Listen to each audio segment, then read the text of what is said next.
Good morning, class ninth. In the previous class, we have completed chapter 4, The Kingdom of Fools.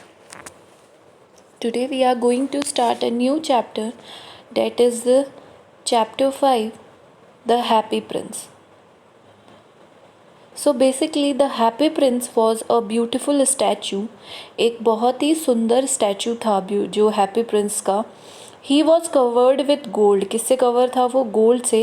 He had sapphires for eyes. और उसकी आँखों में gems लगे हुए थे. And a ruby in his sword. और जो sword यानी उसकी तलवार थी, उसके अंदर क्या लगा हुआ था? रूबी लगे हुए थे. These are all sort of gems. Why did he want to part with all the gold that he had and his previous stone? ऐसा क्यों है कि वो अपने आप को गोल्ड में ही चाहता था और जो जितने भी प्रेशियस स्टोन्स थे उनसे? आइए जानते हैं आगे. High above the city, on a tall column, stood the statue of the Happy Prince. Happy Prince मतलब बहुत ही खुश राजकुमार. खुश जो हैप्पी प्रिंस था उसकी मूर्ति एक ऊंचे मतलब अबव द सिटी का जो सबसे ऊंची जगह थी वहाँ पर लगाई गई थी. He was gilded all over with thin leaves of fine gold. और उसके पूरे शरीर पर मतलब छोटे छोटे पतली पतले सुंदर की क्या हुआ था? Thin layers. मतलब यहाँ पे होगा लेयर्स टू डेकोरेट. जैसे हमारे वर्क होता है वैसे ही जो अभी हमने गणेश जी को, आपने गणेश चतुर्थी पे देखा होगा, गणेश जी पर लगाया जाता है, उस तरीके से गोल्ड का वर्क उस पर लगा हुआ था. For eyes he had two bright sapphires. और आँखों पर उसकी क्या लगी हुई थी? सेफायर्स लगे हुए थे. And a large red Ruby glowed on his sword hilt. Hilt हो गया जो हैंडल था, उस पर एक क्या लगी हुई थी? रूबी लगी हुई थी एक ऊपर, रेड कलर की, बहुत ही बड़ी. One night there flew over the city a little swallow. एक रात को क्या हुआ? एक पक्षी उड़ता हुआ आया. Swallow is a name of a bird. मतलब एक तरीके का पक्षी होता है swallow. His friends had gone away to Egypt 6 weeks before, but he had stayed behind. Then he decided to go to Egypt too. उसके फ्रेंड्स थे, उस पक्षी के फ्रेंड 6 हफ्ते पहले कहाँ चले गए थे? इजिप्ट से दूर चले गए थे, बट वो वहीं रह गया था. नाउ ही हैड डिसाइडेड कि वो भी कहाँ जाएगा? इजिप्ट जाएगा. All day long he flew. सारे दिन वह उड़ता रहा. And at night he arrived at the city. और रात को कहाँ पहुँचा? सिटी में पहुँचा. Where shall I put up he said. उसने कहा मैं कहाँ रहूँगा? I hope the town has made preparation. I hope कि जो टाउन है उसमें कुछ प्रिपरेशन हो चुकी है, तैयारियाँ हो चुकी है. Then he saw the statue on the tall column. उसने देखा कि एक ऊंची सी जगह पर एक स्टैचू है. I will put up there he cried. उसने कहा चलो मैं यहीं रहूँगा अब. It is a fine position with plenty of fresh air. उसने कहा ये एक बहुत ही ज़्यादा सुंदर जगह है और यहाँ पर बहुत ही ताज़ी हवा आती है. So he alighted just between the feet of the happy Prince. तो उसने कहाँ पे? बीचों बीच, जो पैरों के बीच में जो स्पेस थी वहाँ पर जाकर उतर गया. I have a golden bedroom. उसने कहा मेरा तो बेडरूम ही किससे बना हुआ है? सोने से बना हुआ है. He said softly to himself as he looked around. उसने आसपास देखा और अपने आप से कहा कि मेरा जो बेडरूम है वो भी किससे बना हुआ है? सोने से. And he prepare to go to sleep. और उसने किसकी तैयारी करी? सोने की तैयारी करना शुरू किया. But just as he was putting his head on his wing a large drop of water fell on him. But जैसे ही उसने अपना सिर रखा सोने के लिए, उसके ऊपर आकर एक बूंद गिरी पानी की. What a curious thing he cried. उसने देखा ये क्या है, ऐसी क्या चीज़ है, क्या? उसने क्यूरियसली बहुत उत्सुकता से देखा क्या है ये.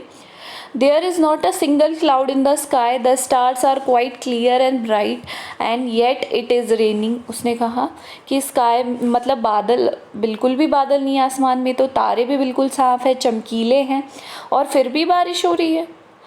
देन अदर ड्रॉप फेल, और यही देखते हुए दूसरी ड्रॉप भी उसके ऊपर गिरी। What is the use of a statue if can not keep the rain off, he said.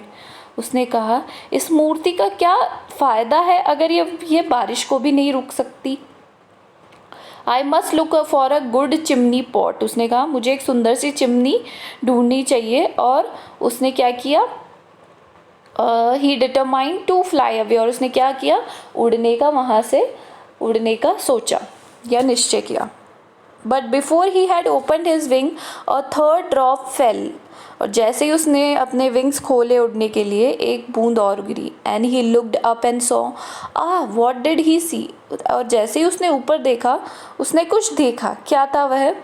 The eyes of the happy Prince, मतलब जो स्टैचू था उसकी आँखें were filled with tears, आंसुओं से भरी थी। And tears were running down from his cheeks, और उसकी आंखों से क्या हो रहे थे, आंसू गिर रहे थे। His face was so beautiful in the moonlight that the little swallow was filled with pity, और जो moonlight हो रही थी उसमें उसका फेस मतलब इतना सुंदर लग रहा था कि जो लिटिल स्वॉलो, जो बर्ड था, यहाँ पे स्वॉलो बर्ड है, फिल्ड विथ पिटी, मतलब उसको उसके ऊपर क्या आ गई, दया आ गई। Who are you, he said. उसने कहा हु आर यू, स्टैचू से पूछा। I am the happy prince, मैं कौन हूँ, हैप्पी प्रिंस हूँ। Why are you weeping then, asked the swallow. Swallow ने बोला तुम फिर क्यों रो रहे हो। You have quite drenched me, और उसने कहा तुमने बिल्कुल मुझे क्या कर दिया है, भिगो दिया है। When I was alive, statue ने कहा जब मैं जिंदा था, जीवित था, and had a human heart, मतलब मैं दूसरे, मेरे अंदर क्या था, ह्यूमन हार्ट था। Answer the statue, I did not know what tears were, for I lived in the palace where sorrow is not allowed to enter। तो उसने कहा जब मैं एक मनुष्य था तब मुझे नहीं पता था कि आंसू क्या होते हैं, क्योंकि मैं एक महल में रहता था, और जहाँ पर दुख को, सौरो मतलब दुख को, अंदर आने की बिल्कुल भी क्या नहीं थी, परमिशन नहीं थी। माई कोर्टियर्स कौन होते हैं, दरबारी, called me the happy Prince and happy Indeed I was. मेरे जो दरबारी थे मुझे हमेशा क्या कहते थे, हैप्पी, प्रसन्न, खुश राजकुमार के नाम से पुकारते थे, और रियलिटी में I was a happy Prince, और सच में मैं एक क्या था, हैप्पी प्रिंस था। So I lived and so I died, ऐसे ही मैं रहा और ऐसे ही मेरी क्या हो गई, मैं खुशी से मर गया।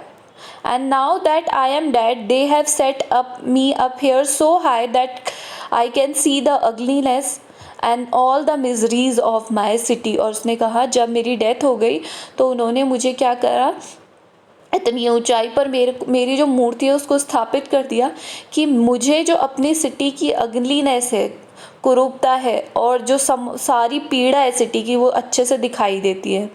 Through my heart is made of lead yet I can not choose but weep. हाँ, हालांकि जो मेरा हार्ट है वो लीड से बना हुआ है, बट फिर भी मेरे पास रोने के अलावा और कोई ऑप्शन नहीं है। What it is he not solid gold, said the swallow to himself. क्या तुम्हारा दिल सोने से नहीं बना हुआ है, उसने अपने आप से ही कहा स्वॉलो ने। He was too polite to make any personal remark, but वो कोई भी पर्सनल रिमार्क नहीं करना चाहता था। Far away continued the statue in a low musical voice, और बहुत दूर अपनी सुरीली आवाज़ में उसने कहा, कंटिन्यूड मतलब स्टैचू ने कहा, far away in a little street there is a poor house. उसने कहा यहाँ से बहुत ही दूर एक छोटी सी गली में एक गरीब का घर है। One of the Windows is open, उसकी एक खिड़की खुली है, and through it I can see a women seated at A table, और मुझे दिखाई दे रहा है कि वहाँ पर एक वुमेन बैठी है एक टेबल पर। Her face is thin and worn, उसका फेस क्या है, बहुत ही ज़्यादा पतला और थका हुआ है। वॉन मतलब थका हुआ है।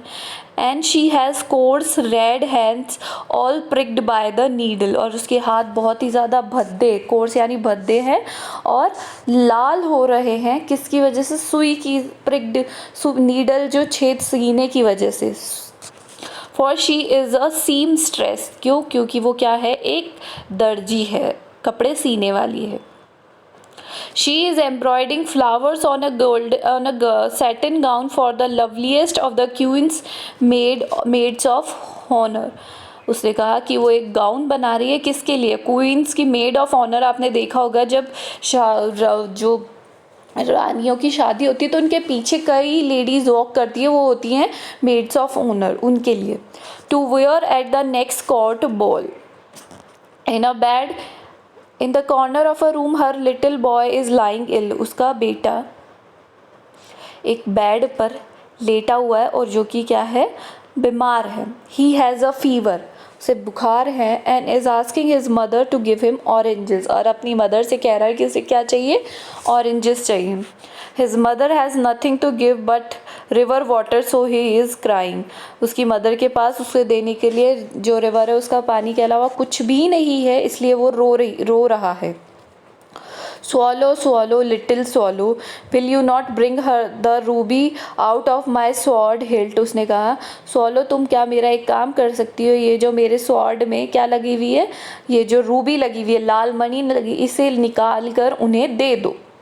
My feet are fastened to this pedestal and I can't move. मेरे जो पैर हैं वो इस जो pedestal होता है, चबूतरा, उस पर क्या है? बंधे हुए हैं और मैं यहाँ से कहीं नहीं जा सकता। So this is all for today. Do the hard words of this chapter. Thank you.